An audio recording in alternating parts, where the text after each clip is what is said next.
Hi friends, ఎలా ఉన్నారండి? చాలా బాగున్నారా? నేను కూడా చాలా బాగున్నా. ఈరోజు అయితే దేవునికి పూలు నిన్నంతా ఎతికానండి, ఎక్కడ బయట కనిపించలా. మరి ఈరోజు అయితే మాకు తెలిసిన అక్క వాళ్ళ ఇంట్లోనే లేండి గన్నేరు పూలు అయితే పెరకొచ్చి పెట్టాను దేవునికి. ఇదిగో మీకు ఒక చిన్న విషయం అయితే షేర్ చేసుకుందామని అయితే దేవుని ఇంట్లోకి వచ్చాను. దొంగతనం అయితే కాదులేండి, పెరుక్కొని అయితే వచ్చా. కావాలంటే ఆ అమ్మకు చెప్పుకుంటా, నేనే పెరగకపోయినా అని. ఇదిగో ఒక విషయం ఏంటంటే ఫ్రెండ్స్, కొత్త నీళ్ళండి వర్షం వచ్చినప్పుడు ఒక సముద్రం కావచ్చు, పిల్లకాలువ కావచ్చు, పారిపోతూ ఉంటుంది. అంటే సముద్రం పొర్లిపోతూ ఉంటుంది. అప్పుడు ఒక ఊరు వాళ్ళు ఏం చేశారంటే పచ్చని తమలపాకులతో కలర్ పూలతో కొత్త నీళ్ళు వచ్చాయి, ప్రవహిస్తున్నాయని ప్రేమతో దీపాలు పెడుతూ పూలు చల్లుతూ అగరొత్తులు వెలిగిస్తూ ఆ నీళ్ళతో ఆనందపడుతున్నారంట. కానీ ఆ ప్రవహించే పిల్లకాలమేమో ప్రవహిస్తూనే దొల్లుకుంటూ పోతుందంట. ఇంకొక ఊరికి వెళ్ళనిచ్చి అక్కడ వాళ్ళు ఆనందంగా స్నానాలు చేస్తూ బట్టలు ఉతుక్కుంటూ ఆ పిల్లకాలువలో మునుగుతూ లేస్తూ ఆనందపడుతున్నారంట. ఇంకొక ఊరికి ప్రవహిస్తూ, అదైతే ప్రవహించేదైతే ఆగలేదండి, ప్రతి ఊరు దాటుకొని వెళ్తూనే ఉంది. ఇంకొక ఊర్లో అయితే నారా ఎంత లోతు పోతుంది, నీరా ఎంత లోతు పోతుందని ఆ పిల్ల కాలువలో పిల్లలందరూ ఆ ఊర్లో రాళ్ళతో కొడుతుంటున్నారంటండి. ఆ ఒక పిల్ల కాలువ, ప్రవహించే పిల్ల కాలువలో రాళ్ళతో కొడుతున్నారంట ఆ పిల్ల కాలువని. ఎందుకంటే నారా ఎంత లోతు పోతుంది, నీరా ఎంత దూరం పోతుంది అని పిల్లలు ఆడుకుంటున్నారంట. మళ్ళీ అట్లే ప్రవహిస్తూ పోతూ ఇంకొక ఊరికి పోతే అందరూ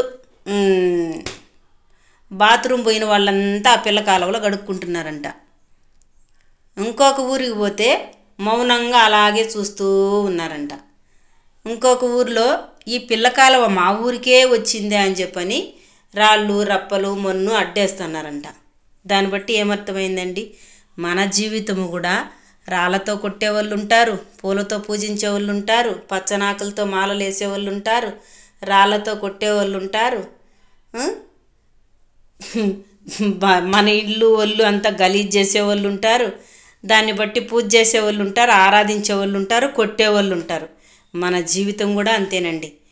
ప్రవహించే నది వలె, ప్రవహించే పిల్లకాలువ వలె మన జీవితాలు ఆటలు పోట్లు దెబ్బలు తిట్లు అన్నీ ఉంటాయండి మన జీవితంలో. మనిషి జీవితం అంటేనే అంతే అండి.